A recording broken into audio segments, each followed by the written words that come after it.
for God's kingdom. It's our privilege to be available for God's service and privilege to minister God's word to all God's people.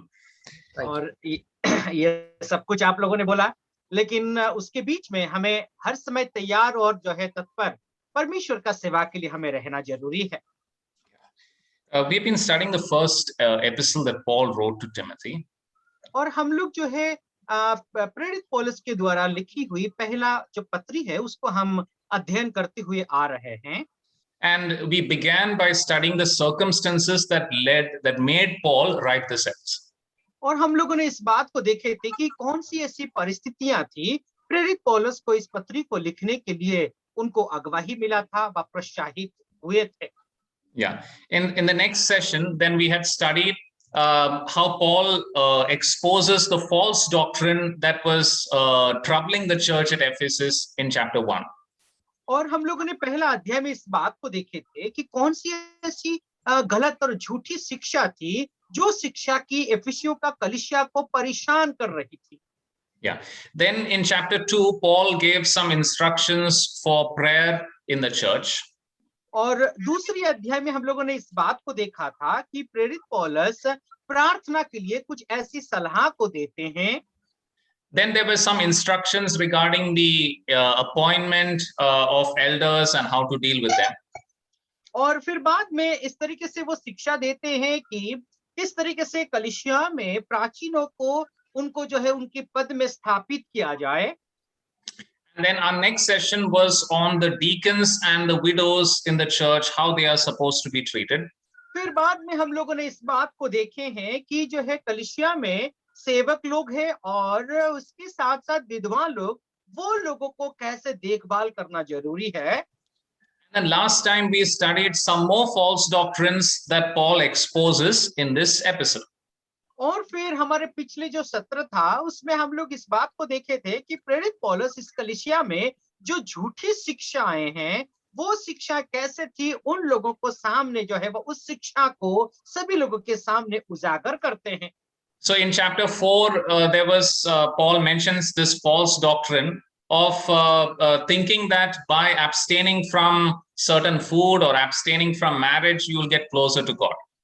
और हम लोगों ने इस झूठी शिक्षा को प्रेरित पौलुस के द्वारा उजागर करते हुए चौथी अध्याय में देखे थे कि वहां पर कुछ लोगों का ऐसा शिक्षा थी, यदि आप जो है भोजन से कुछ ऐसे भोजन है उससे यदि आप दूर रहेंगे और ऐसे जो रिश्ता है उससे यदि आप दूर रहेंगे तो आप परमेश्वर के करीब हो सकते हैं, ऐसे शिक्षाओं को वहां पर दी गई थी। Yes. And then in chapter 6, we studied that some people were giving another false teaching. That is, they were encouraging employees to rebel against their employers.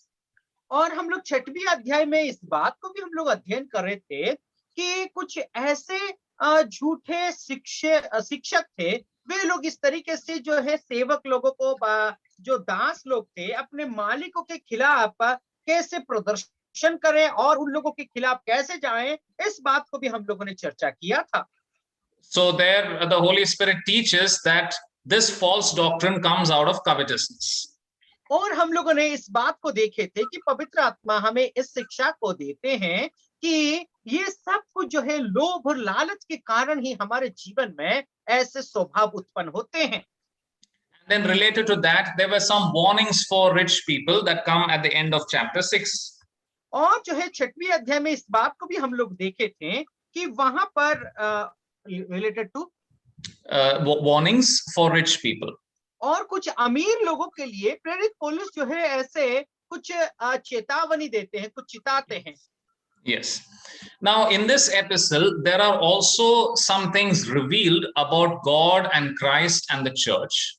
और इस अध्याय में भी हम लोग देखते हैं कि परमेश्वर, प्रभु यीशु मसीह और कलीसिया के विषय में यहाँ पर कुछ ऐसी बातें हैं बताई गई है। And that will be the subject of our meditation this evening. और आज के संध्याकालीन का हमारा ध्यान में उन्हीं बातों को ही आज हम लोग चर्चा करने वाले हैं। Yeah. Let us begin by reading 1 Timothy chapter 1 verse 15. आइए हम लोग जो है हमारा शुरुआत पहला तिमोथियुस उसका पहला अध्याय 15वीं आयत से हम लोग पढ़ करके शुरू करते हैं। यह बात सच और हर प्रकार के मानने की योग्य है कि मसीह यीशु पापियों का उद्धार करने के लिए जगत में आया, जिनमें से सबसे बड़ा मैं हूं। Yeah. In these pastoral epistles, there are 5 places where Paul says, this is a faithful saying.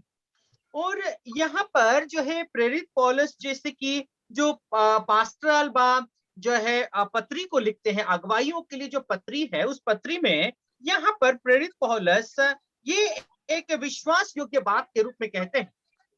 So the first occurrence is in this verse which we read.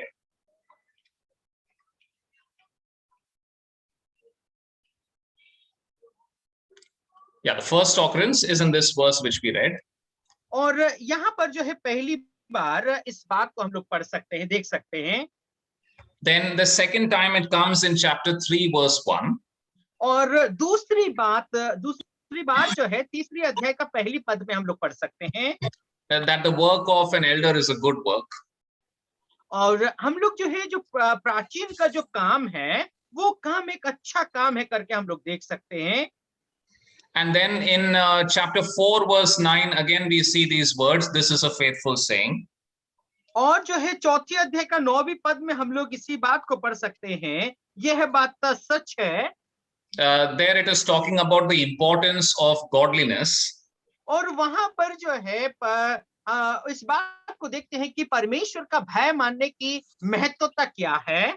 Yeah. Then in 2 Timothy chapter 2 verse 11 we have the same words coming, this is a faithful saying. और जो है दूसरी तिमोथियुस का दूसरा अध्याय उसकी 11वीं पद में हम लोग भी देख सकते हैं, यह है सच बात है।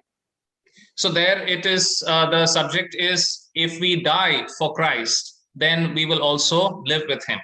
और वहां पर उस विषय के ऊपर देखते हैं, यदि प्रभु यीशु मसीह में हम लोग मर जाते हैं फिर भी हम प्रभु यीशु मसीह में जी उठेंगे। Yes. And then in Titus 3:8 also we see the same words coming.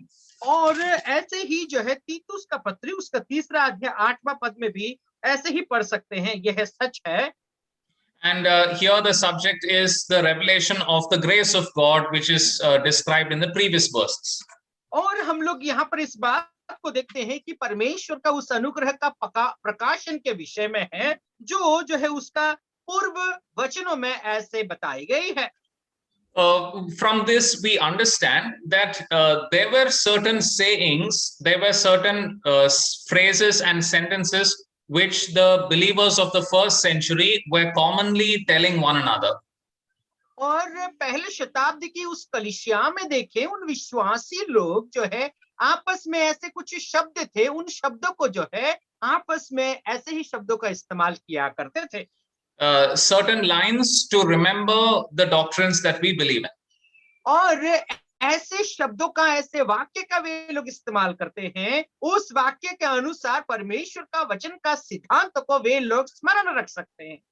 Yeah. So by including them in the Bible, the Holy Spirit is giving his approval for these things which were being said among the believers. और यहाँ पर ऐसे शब्दों का बार बार जो है पुनरावृत्ति करके परमेश्वर का जो वचन में ऐसा पुनरावृत्ति करके पवित्र आत्मा इन जो बात अपने बीचों में जो है इस्तेमाल करते हैं उसको प्रमाणित करते हैं। Yeah. Now, after the Bible was completed, also at different times in history, many people have tried to make some small summary of the biblical doctrine. और जो है परमेश्वर का वचन संपूर्ण होने के बाद, पूरा होने के बाद जो है कुछ ऐसे लोग भी थे जो परमेश्वर का वचन के विषय में कुछ ऐसा मंतव्य और जो है उसका संक्षेप रीति से उसको जो है समरी दिया करते थे। For example, there is a small poem which is called the Apostles' Creed. Apostles? Creed. Creed means a set of beliefs, set of doctrines. Yes. So जो है हम लोग ऐसे जो है कविता को हम लोग देखते हैं, वो कविता ऐसे है कि प्रेरितों का विश्वास के विषय में जो है हम लोग देख सकते हैं। Yeah. Now, some of these creeds have some helpful information, so they are good things, but they cannot substitute the Bible. और ऐसे जो है मंतव्य जो है हम लोग देखते हैं कविता का उस जो है कुछ ऐसी भाग हैं, ऐसी विश्वास का तथ्य हैं, लेकिन बाइबल के साथ हम लोग किसी भी जो है कविता को या फिर कोई विश्वास का हम तुलना नहीं कर सकते हैं। Yeah. Now, in this verse, 1 Timothy 1:15, we are told the reason why Christ came into the world. और इस 15वीं आयत में इस बात को हम लोग देख रहे थे कि प्रभु यीशु मसीह संसार में क्यों आए थे। Everybody has their own opinion about the Lord Jesus. और जो है प्रभु यीशु मसीह के विषय में यदि देखें, हर व्यक्ति का अपना अपना राय है।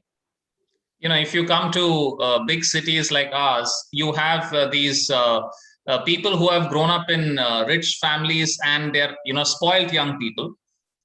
और जो है यदि बड़े बड़े शहरों में यदि जाएंगे तो अमीर लोग जो है क्या देखते हैं ना, अपना जो जवानी का जीवन को वे लोग नष्ट कर चुके हैं। And you know, these are the kind of people who will complain about small pains and small hurts. और ये ऐसे लोग हैं छोटे छोटे जो चोट लगते हैं या फिर छोटे छोटे परेशानी अपने जीवन में आते हैं तो वे लोग कुड़कुड़ाते हैं और कंप्लेन करते हैं। And if you read some of the things they write and say, you'll get the picture that, you know, Jesus has come into the world, you know, to console us and to make us feel good. और यदि उन लोगों का जो है कविता या फिर लेखन को आप यदि देखेंगे पढ़ेंगे तो उनका सोच और विचार आपको पता चलेगा कि यीशु मसीह जो है इस संसार में हमें जो है हमको अच्छा बनाने के लिए, हमको जो है अच्छी सोच और जो है हमको सुरक्षित रखने के लिए आए थे, ऐसा सोच और विचार उनका है। And then you know, there's some people think of Jesus as a prophet who told people what good works to do so that they can go to heaven. और कुछ लोगों का मानना ऐसा है कि प्रभु यीशु मसीह एक भविष्यद्वक्ता है और प्रभु यीशु मसीह ने कुछ ऐसी बातों को कही है, उन काम को यदि वे लोग कर लेंगे तो स्वर्ग जा सकते हैं। That is the Islamic view. और वे लोग जो है जो इस्लाम व मुसलमान लोग हैं। And then you know, the Catholics have a word called grace. और कैथलिक लोगों का ऐसी एक शब्द है, वचन है, वो है अनुग्रह। They use it with a different meaning. और वो अनुग्रह जो है कुछ अलग अर्थ से वे लोग इस्तेमाल करते हैं। What they mean is the capacity to do good works and earn your salvation. और उन लोगों का कहने का तात्पर्य यही है कि आपके पास जितनी सामर्थ्य और शक्ति है उसके अनुसार भलाई करिए, अच्छे काम करिए और अपना उद्धार को आप खुद प्राप्त कर लीजिए। So what they say is that, you know, Jesus came down to give us this grace, this capacity, so that we can earn our salvation. और उन लोगों का कहने का अर्थ यही है कि प्रभु यीशु मसीह संसार में वो अनुग्रह देने के लिए आए थे ताकि हम लोग अपने काम को व कर्तव्य को करके उस उद्धार को प्राप्त कर सकते हैं। We know that in our country, people will easily say that, yeah, Jesus is also there, one of the many ways to God. और हमारे जो भारतवर्ष में यदि देखें तो यहाँ पर बहुत सारे लोग ऐसा कहते हैं, हाँ हाँ यीशु मसीह भी ऐसा ही एक मार्ग है, तो अनेक मार्ग में से यीशु मसीह भी एक ऐसा ही मार्ग है जो स्वर्ग जाने के लिए है। You know, as if so many ways of God were already available, then why should somebody come and suffer such a horrible agony of the cross? और कहने का मतलब ये है कि यदि अनेक मार्ग यदि है वो स्वर्ग जाने के लिए, तो ऐसा एक व्यक्ति का आने का क्या जरूरत है और कष्ट और पीड़ा उठाने की क्या आवश्यकता पड़ी थी। I don't know whether there are any of you who like watching football. और आप लोगों में से कितने लोग यहाँ पर हैं कि आप लोगों को जो है फुटबॉल का मैच देखना पसंद आता है। So you know, Brazil and Argentina are two top football playing countries. और हम लोग जानते हैं कि ब्राजील और अर्जेंटीना करके दोनों ऐसे देश हैं जो विश्व में बहुत अच्छा खेलने वाले देश में से हैं। So there was this doctrine that came up called liberation theology. और वहां पर जो है स्वतंत्रता का धर्मशास्त्र के रूप में ऐसे एक सिद्धांत व तथ्य निकाल करके आया था। So those people were saying that, you know, Jesus came to this world to tell us how to structure the society and the political systems and so on, how to make sure that money is taken from the rich and given to the poor, all those things. और उन लोगों का कहने का अर्थ व तात्पर्य यही थी कि जो है प्रभु यीशु मसीह कैसे जो है इस संसार में जीवन व्यतीत करना है, उस बात को सिखाने के लिए आए थे। और अमीर लोगों का धन और दौलत को जो है लेकर के गरीबों में बांटा जाए और सभी लोगों को जो है बराबर दर्जा और बराबर हिस्सा दिया जाए। इस तरीके से उन लोगों का शिक्षा जो है हम लोग देख सकते हैं। So in this way, everybody has their opinion about Jesus Christ. और इस तरीके से प्रभु यीशु मसीह के विषय में हर किस्म के लोगों को हर प्रकार के किस्म के लोगों का अलग-अलग राय है। But here we are hearing the purpose of Christ coming from the apostles and from the first century believers. और यहाँ पर जो है उन जो प्रेरित हैं, उन प्रेरित और पहले शताब्दी के विश्वासियों का जो जुबानी है, वो जुबानी क्या है, यहाँ पर उस तथ्य को हम लोग देख सकते हैं। And of course, the Lord Jesus said the same thing. He also said why he came to this world. We see the similar statement he made in Mark 10:45 or Matthew 20:28. और जो है प्रभु यीशु मसीह भी ऐसे ही वाक्य को कहा था, ऐसे ही वचन कहा था कि प्रभु यीशु मसीह संसार में क्यों आए थे। मार्क रचित सुसमाचार 8वां अध्याय में यदि हम लोग पढ़े और उसका 45वां आयत में, और उसके साथ साथ जो है मत्ती रचित सुसमाचार 20:28 और जो है 20वां अध्याय उसका 28वां पद में हम लोग देख सकते हैं कि प्रभु यीशु मसीह का आने का मकसद क्या थी। So we need to tell our friends that don't make your own theory about Jesus Christ.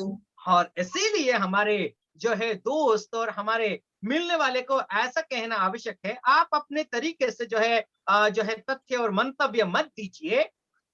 This is what he said he came for.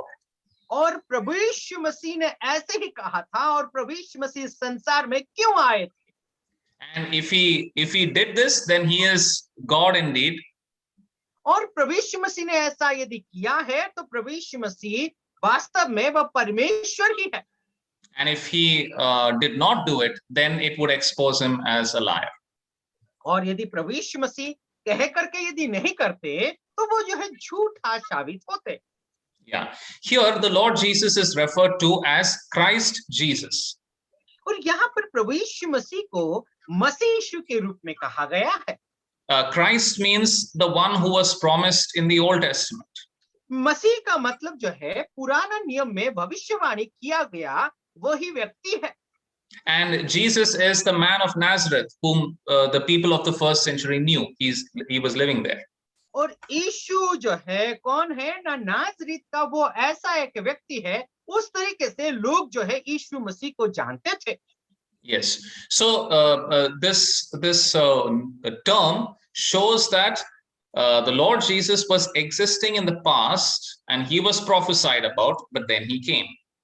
और ये जो वाक्य यहाँ पर जो कुछ दो शब्द हैं, वो शब्द हमें यही दर्शाता है कि अतीत में इस मसीहा के बारे में जो है भविष्यवाणी की गई थी और वो मसीहा का अस्तित्व यहाँ पर हम लोग देखते हैं। Yes. Now it's written he came into the world. यहाँ पर इस तरीके से लिखा गया है वो इस संसार में आया। So earlier he was in heaven. और पहले उसका मतलब यह है कि प्रभु यीशु मसीह स्वर्ग में थे। So there was a complete change of environment, complete change of place. और वहां पर हम लोग देखते हैं कि उस वातावरण के साथ साथ जो स्थान है उस स्थान का परिवर्तन को हम लोग देख सकते हैं। Yeah, he was in a perfect place, but he came to a painful, cursed, and a sin-filled place. और वो एक ऐसा सिद्ध और शुद्ध जगह में वो रहता था, लेकिन वो सिद्ध और शुद्ध जगह को त्याग करके ये अशुद्ध और पापी जगत में और दुख भरा जो है जगत में वो आया। Yeah. Now the Greek tenses are different from both English and Hindi. और अभी हम लोग यदि ग्रीक भाषा का उसका जो है टेंस को यदि हम लोग देखेंगे तो अंग्रेजी और हिंदी भाषा का टेंस में अलग हम लोग देखते हैं। So here there are two verbs. He came, He came and saving sinners. और यहाँ पर दो ऐसे क्रिया को हम लोग देखते हैं। वो क्रिया यह है कि वो आया और पापियों को उद्धार किया। Yeah. Now, there is a tense in Greek, which in English we call the aorist tense. और जो है ग्रीक भाषा में ऐसा एक टेंस है, उसको आयोरिस्ट टेंस करके हम लोग कहते हैं। Yeah. This tense indicates that something has been done once and for all. और इस टेंस का जो अर्थ यही है कि एक काम को जो है एक बार कर दिया गया और फिर बाद में उसको किया नहीं जाता, ना आगे किया जाएगा। Yeah. The focus is not so much on when it happened, but the fact that once it happened once and for all. और उसका मतलब ये है कि जो है ये घटना कब हुई उसके प्रति ध्यान नहीं जाता, लेकिन एक बार ये घटना हो चुकी है तो हो गई और उसको आगे होगी ना, जो है और कभी होगा, इसके विषय में वो टेंस जो है बताती है। So the apostle is emphasizing that the incarnation took place once and for all, redemption also took place once and for all. और उसका तात्पर्य यही है कि प्रेरित पौलुस यहाँ पर इस बात को स्मरण दिलाते हैं कि एक बार वो घटना हो चुकी है, वो उद्धार का कार्य जो है संपन्न हो चुका है और वो सर्वदा के लिए हो चुका है। The people for whom Christ came are referred to here as sinners. और यहाँ पर जो है प्रभु यीशु मसीह किन लोगों के लिए आए, वो लोग ऐसे थे कि वो लोग पापी लोगों के लिए प्रभु यीशु मसीह आए। So that is the usual term that the Bible uses for fallen humanity. और जो पापी जगत का अर्थ यही है कि जो है जो लोग पाप में गिरे हुए हैं, सभी संसार के मानव जाति को दर्शाती है। Yeah. Earlier, when we referred to this verse, we meditated on how when Paul said sinners, he thought of himself. और पिछले बार हम लोगों ने जो है इस बात को ध्यान किए थे, जो पापी कहने का मतलब वो अपने आप को वहां पर शामिल किए थे। Yeah.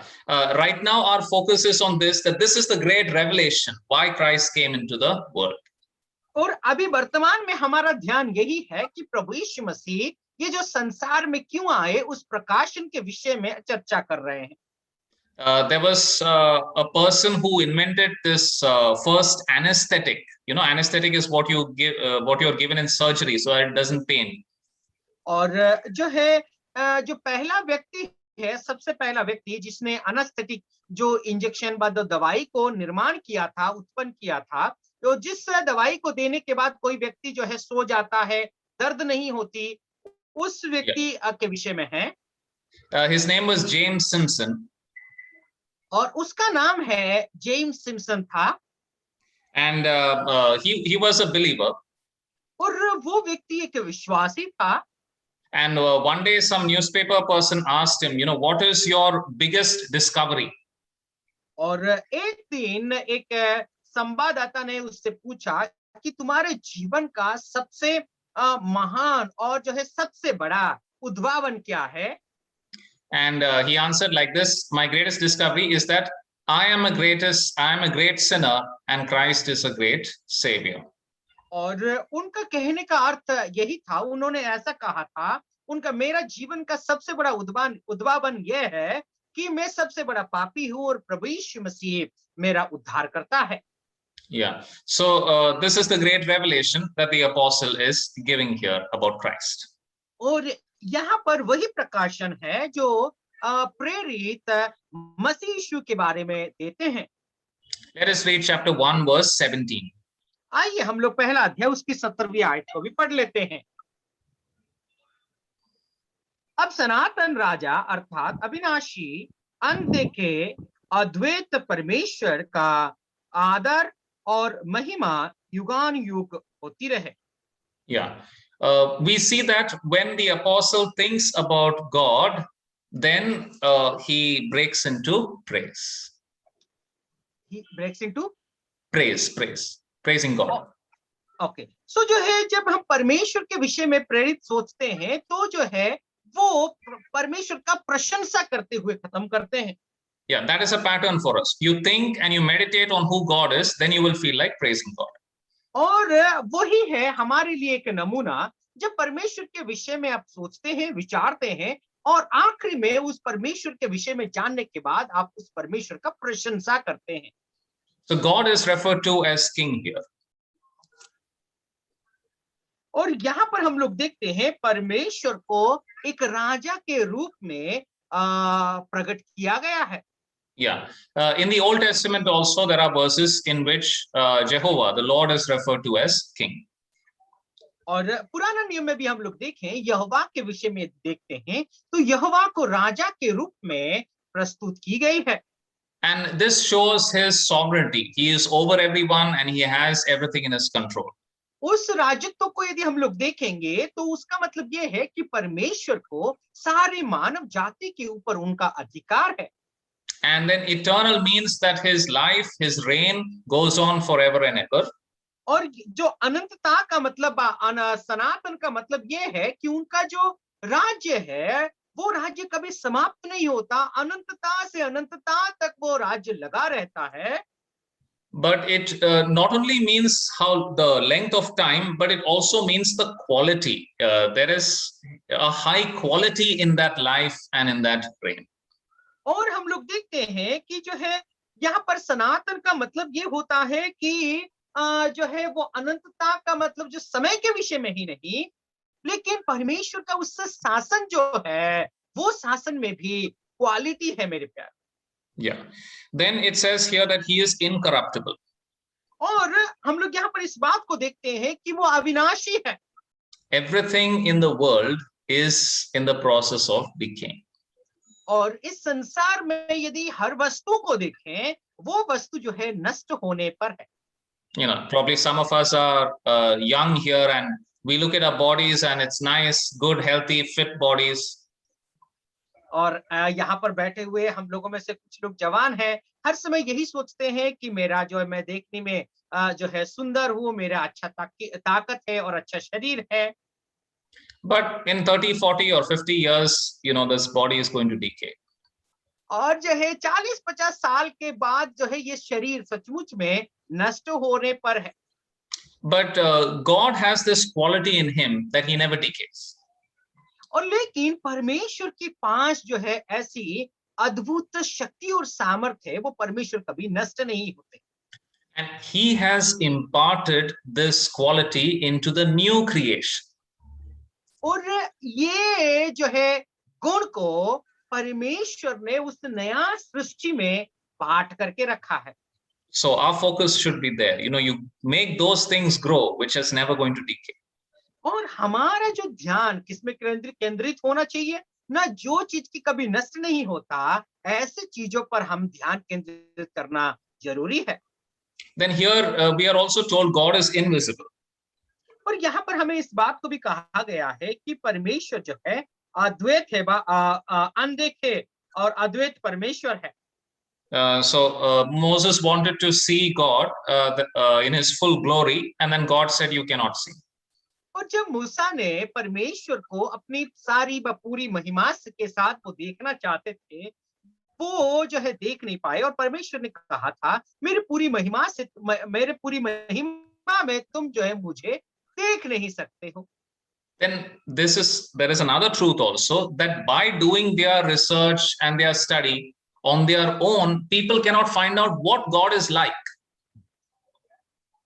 और जो है एक और सच्चाई ये है कि लोग यदि परमेश्वर के विषय में यदि जानना चाहते हैं और जो है छानबीन परीक्षण करके जो है उस परमेश्वर के विषय में जानना चाहे, तो उस परमेश्वर के विषय में कभी हम कदापि नहीं जान सकते। Yeah, for us to know something about God or to see something about God, God has to reveal, and that he has done in his son, the Lord Jesus.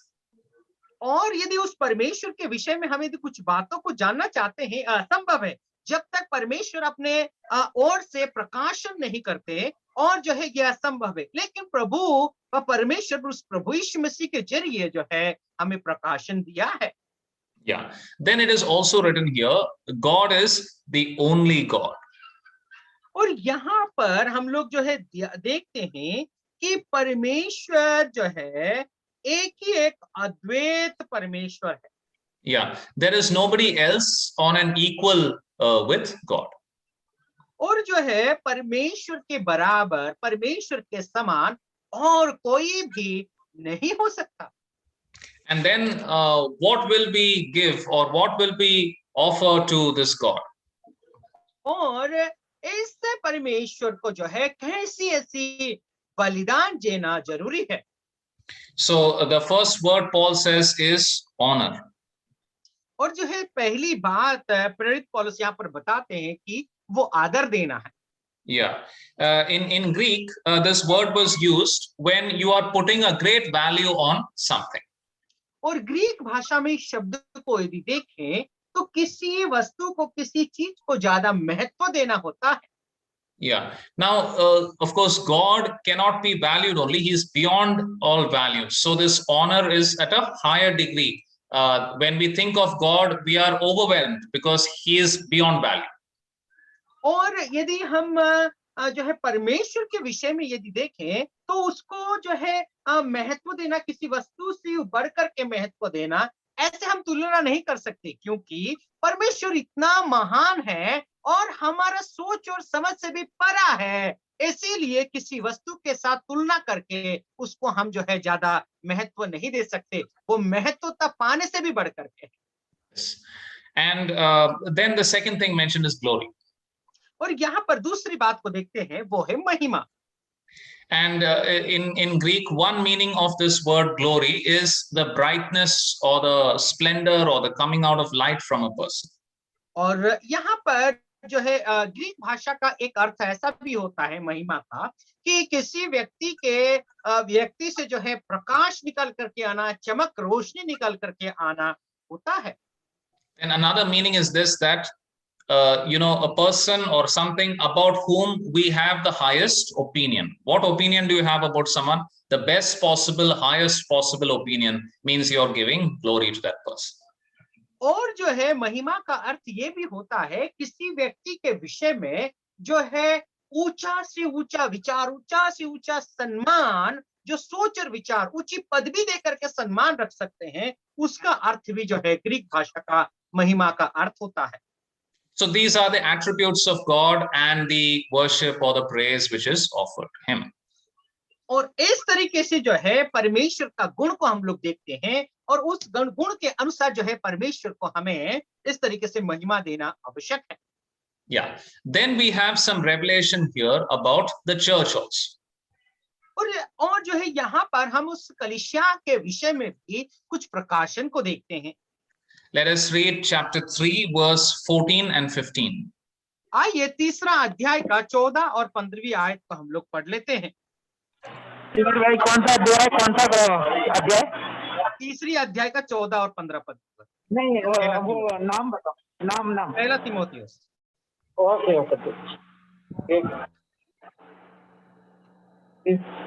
तीसरा अध्याय 14 और 15।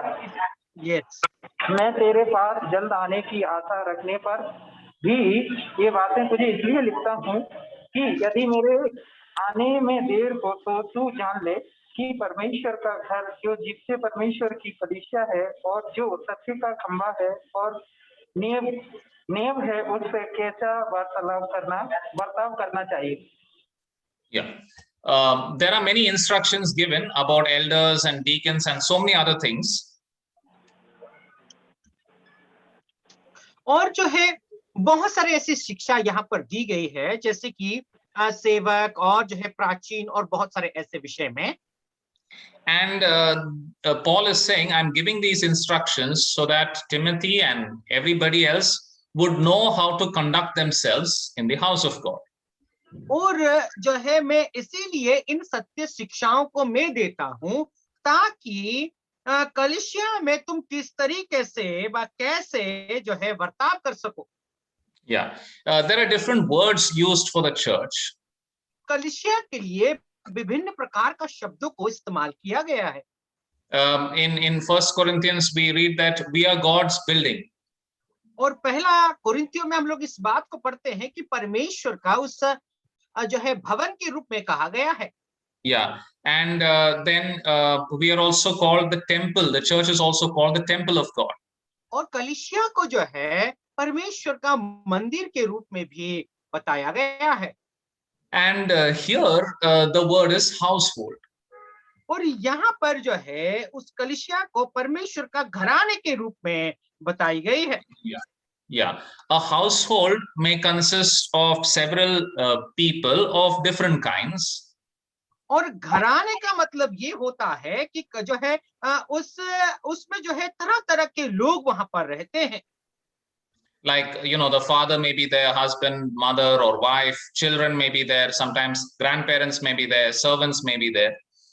तो जो घर में यदि देखें तो जो है दादा दादी, मम्मी पापा, बच्चे, ऐसे जो है अलग अलग लोग जो है घर पे रहते हैं।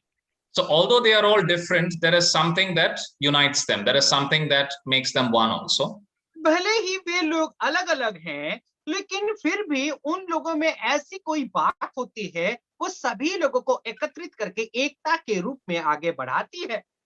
And the household functions smoothly if everyone knows what they are supposed to do.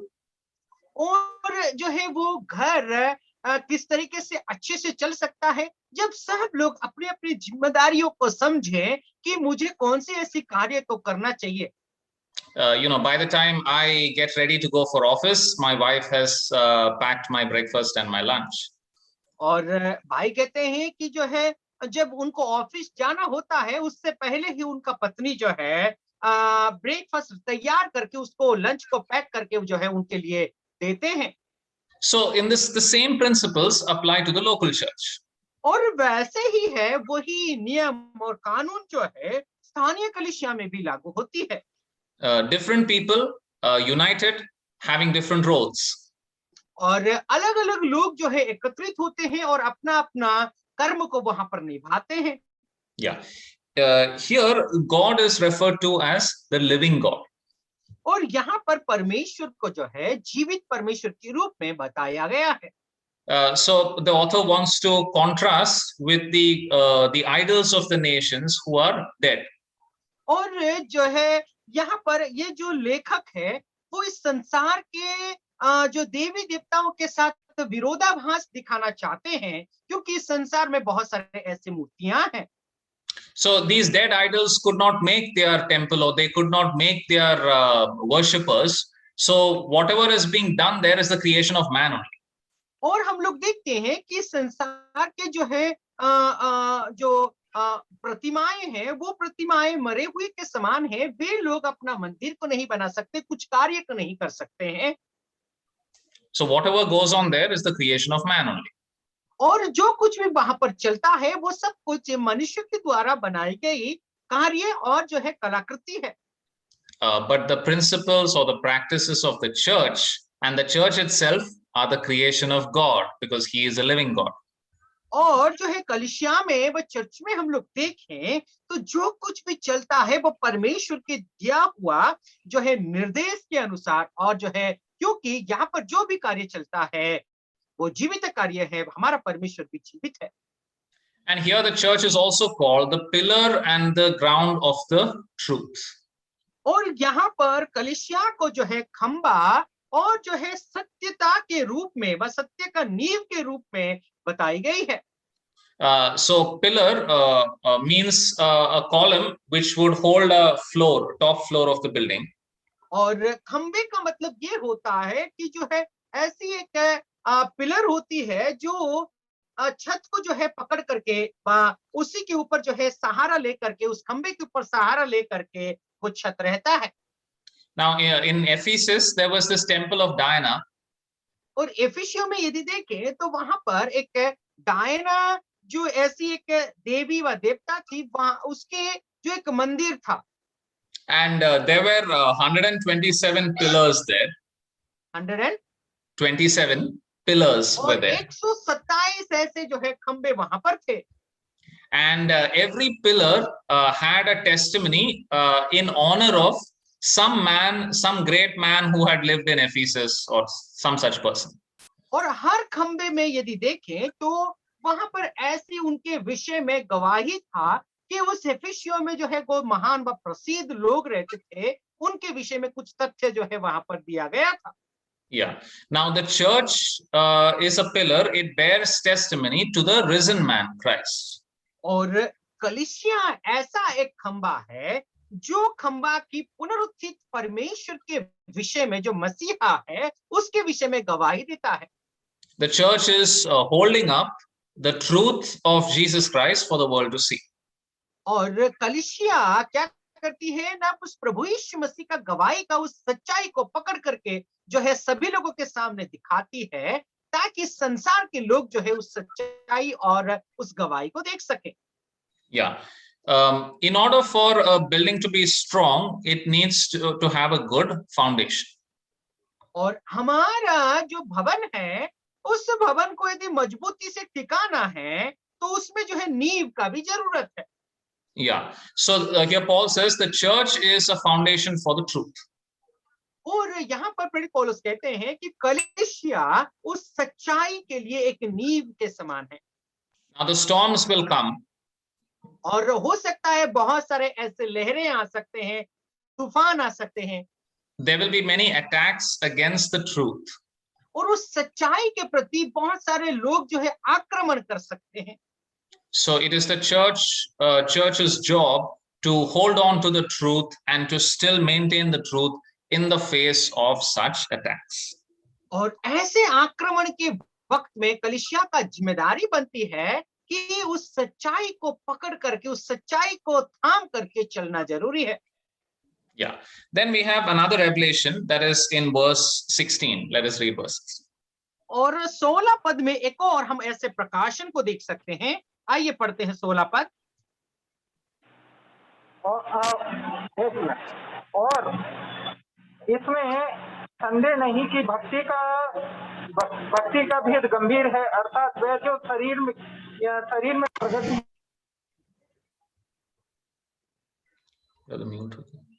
Mute हो गया ब्रदर।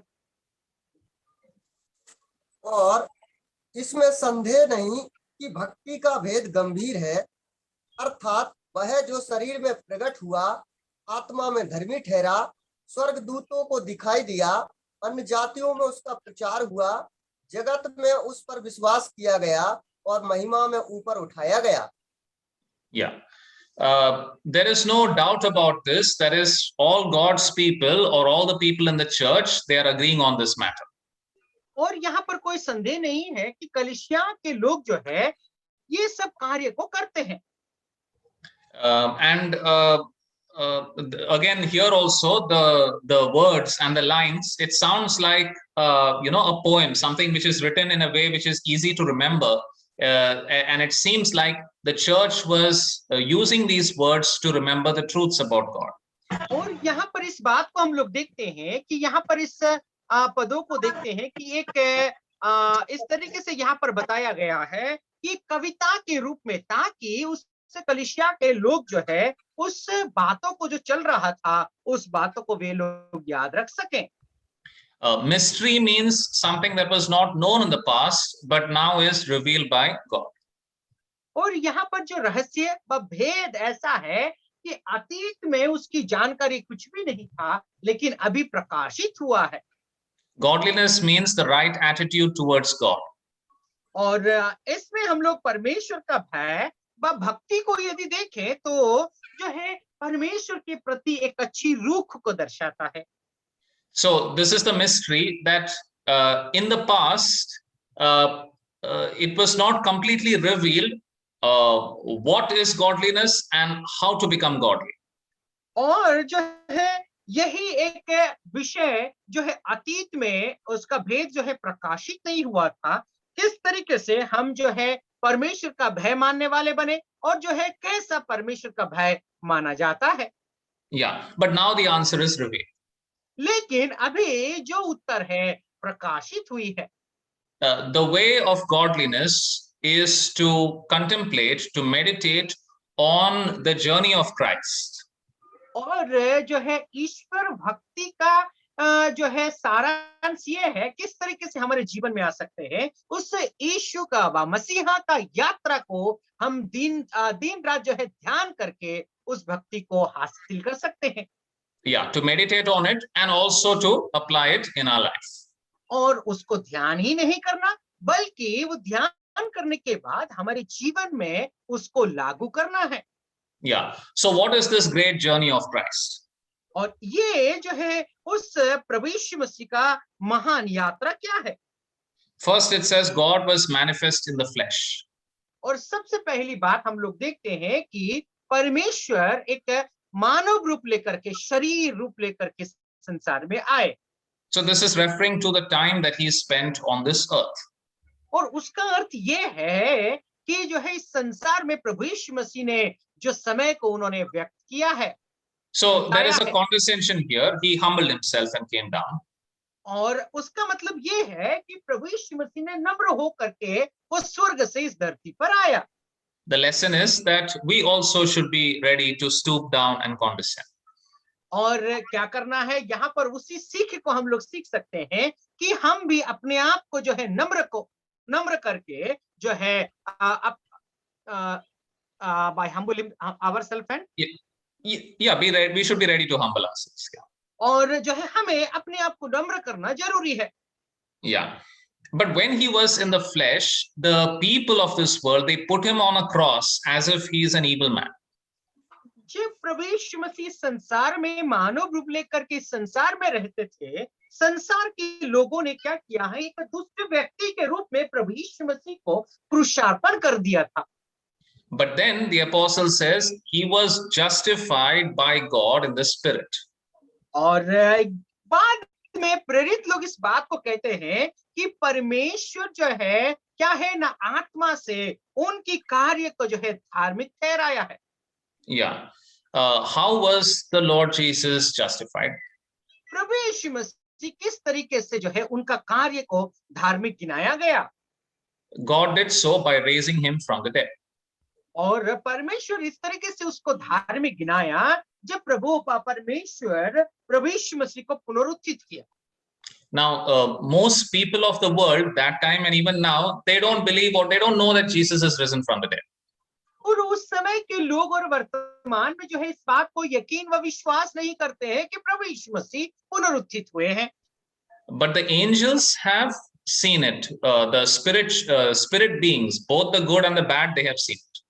और जो है जब हम स्वर्गदूतों को देखें, बुरे स्वर्गदूत हो या फिर अच्छे स्वर्गदूत हैं, जो आत्मिक जो एक संसार है, ये जो संसार के लोग, आत्मिक संसार के लोगों ने इस घटना को उन्होंने देखा है। So they know that the Lord Jesus has successfully accomplished redemption. और वे लोग इस बात को जानते हैं कि प्रभु यीशु मसीह जो है सक्षम हुए हैं उस उद्धार का कार्य को करने के लिए। Yeah. And then it's written that he was seen by angels.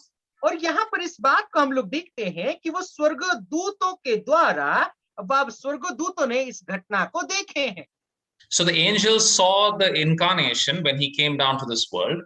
और स्वर्गदूतों ने प्रभु यीशु मसीह का देह धारण को जो है देखा है जब प्रभु यीशु मसीह संसार में देह धारण करके आए थे। They announced his birth to the shepherds.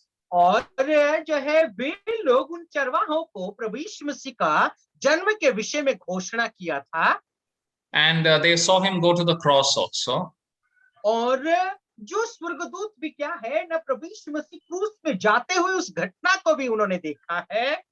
And many of the good angels must have felt very bad to see the Lord Jesus suffer on the cross.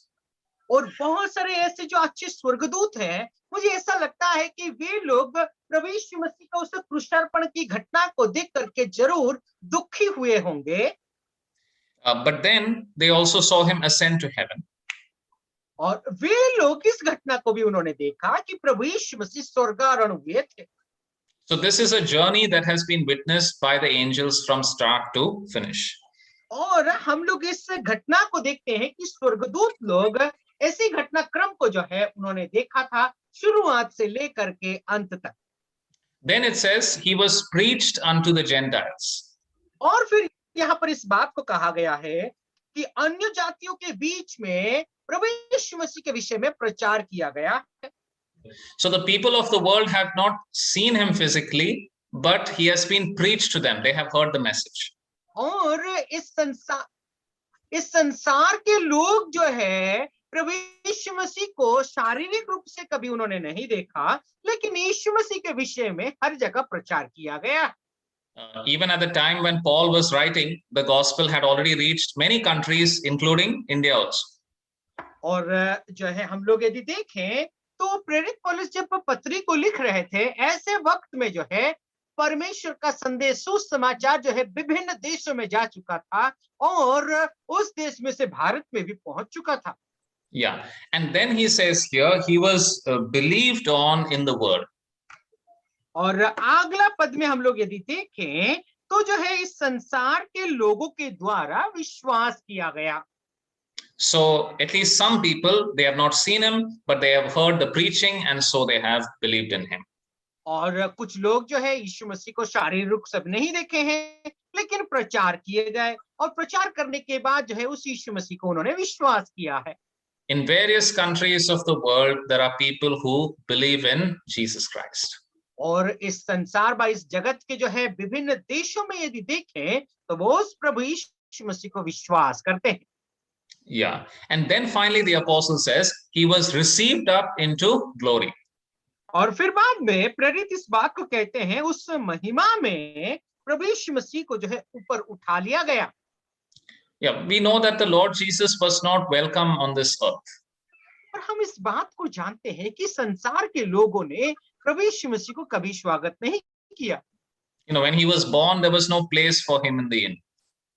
और जब प्रभु यीशु मसीह पैदा हुए तो जो है पैदा होने के बाद रहने के लिए कोई जगह नहीं थी। And even in his lifetime, there were many people who rejected him. और इस जब प्रभु यीशु मसीह का जीवन काल में भी बहुत सारे ऐसे लोग थे, प्रभु यीशु मसीह को उन्होंने तिरस्कार किया। But you can imagine when he ascended and he went to heaven. और आप इस बात को जो है विचार कर सकते हैं, सोच सकते हैं, जब प्रभु यीशु मसीह जो है पुनरुत्थित होकर के जब वो स्वर्ग में उठा लिए गए, How the angels, how everybody must have welcomed him. और जो है वो स्वर्ग के दूत और जो है उस स्वर्ग में रहने वाले सब के सब प्रभु यीशु मसीह को किस तरीके से स्वागत नहीं किया होगा। And the Father made him sit at his right hand. और पिता परमेश्वर ने जो है प्रभु यीशु मसीह को अपने दाहिने हाथ में बिठाया। So that is the great journey of his humiliation and also his exaltation. और प्रभु यीशु मसीह का वही जो है यात्रा को देख सकते हैं, एक नम्रता से लेकर के कैसे जो है वो महिमान्वित होते हैं। To meditate on this, to emulate this is the mystery, the key to godliness. और इस बात को आप जो है गंभीरता से ध्यान करिए कि जो है नम्रता का स्वभाव जो है इस तरीके से हम लोग यदि देखेंगे तो उसी से ही भक्ति पैदा होती है। So this is the great mystery that has been revealed. और यही है जो महान भेद जो आपके और मेरे बीच में प्रकाशित हुआ है। Yeah, there was actually two more verses which I had wanted to study, but our time is almost up. I will just briefly mention that. और जो है दो ऐसे वचन हैं जो वचन को मैं आप लोगों के सामने बताना चाहता था, लेकिन हमारा समय समाप्त हो चुका है, इसीलिए उस पदों को मैं आप लोगों को बता करके समाप्त करना चाहता हूँ। That is chapter 6, verse 15 and 16. आइए हम लोग जो है 6वां अध्याय उसका 15वां और 16वां पद को पढ़ लेते हैं। 15-16 ठीक है। 15 पर इसके वह ठीक समय में दिखाई देगा जो परम धन्य है और अद्वितीय अधिपति और राजाओं का राजा प्रभुओं का प्रभु है। आगे 16 पद भी 16 भी। और अमरता केवल उसी की है और वह अगम्य ज्योति में रहता है और ना उसे किसी मनुष्य ने देखा है और ना कभी देख सकता है। उस की प्रतिष्ठा राज्य युगानुयुग होते रहे। आमीन। Yeah. So again, here we see the attributes of God and some praise that the apostle is giving to God. और यहाँ पर भी जो है उस परमेश्वर का गुण व स्वभाव को हम लोग देख सकते हैं और फिर बाद में वो प्रेरित जो है परमेश्वर का महिमा देते हैं। God dwells in unapproachable light. परमेश्वर अगम्य ज्योति में वास करते हैं। but it is God's great desire to reveal himself to man and to bring man close to him. और ये परमेश्वर का जो है बहुत बड़ी इच्छा और आकांक्षा है कि वो अपने आप को मनुष्य के सामने प्रकाश करे और फिर बाद में उस मनुष्य को अपने करीब ले आए. Now, because of the Lord Jesus, we already have some revelation of God. और हम लोग जानते हैं कि प्रभु यीशु मसीह संसार में प्रकट होने के कारण हमें जो है उस परमेश्वर के विषय में कुछ प्रकाशन हमें मिली है. Yeah, now to learn the riches or to understand God or to fully comprehend his glory, even eternity will not be enough for that, but we will be doing that for all eternity. और उस परमेश्वर के विषय में यदि जानना है, उस परमेश्वर के विषय में यदि कुछ सीखना है, तो अनंतता का समय खत्म हो जाएगा, लेकिन उस परमेश्वर के विषय में संपूर्ण रीति से आप और मैं नहीं जान सकते और अनंतता तक उस परमेश्वर के विषय में सीखते रहेंगे. So these are the great revelations about God and Christ and the church, which are revealed to us in this epistle of 1 Timothy. और पहला तीमुथियुस में हम लोग यदि देखें तो यही एक विषय है जो परमेश्वर के विषय में, कलीसिया के विषय में, मसीहा के विषय में जो है प्रकाशित. And let these things be the object of our thoughts, object of our worship and admiration. और यही जो है आज के जो शिक्षा व आज के जो सिद्धांत है, हमने जो सीखा है, यही हमें प्रोत्साहित करे, हमें उल्हाना दे कि हमारा सोच और विचार में हम इसी बात को रखते हुए आराधना करें, उसकी प्रशंसा, उसकी महिमा. May God bless these words to us. और इस वचन के जरिए प्रभु हम सबको आशीष दे.